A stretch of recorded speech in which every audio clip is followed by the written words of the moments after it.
tam często w tym więzieniu na Rakowieckim, mimo to, że to było więzienie śledcze, sprowadzano ludzi już skazanych po to, żeby donosili, czy żeby prowokowali. I ja nie wykluczam, że on w tym celu był sprowadzonym.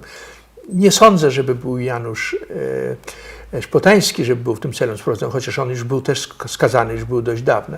Ale w każdym razie często ci ludzie, później spotkałem takiego Lipskiego, prawda, który był Polakiem w Szwecji, gdzieś tam miał jakąś flotę własną, bogatym człowiekiem, a też jakieś przemyty do Polski, ale myślę, że on odgrywał też rolę takiego donosiciela celowego.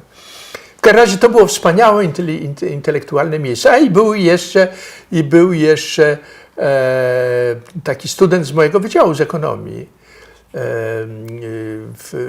Byliśmy we czterech i postanowiliśmy między innymi urządzić Akademię na rzecz 1 maja. Ja oczywiście odgrywałem rolę politruka, wygłosiłem przemówienie zasadnicze. Notabene w czasie studiów wojskowych, jak zdawałem egzamin na koniec studiów wojskowych, był tam taki major Omelan. Po zdaniu egzaminu dał mi ten trójkę, on powiedział: Smolar, żołnierz z was będzie jak z koziej dupy trąbka, komisarzem będziecie.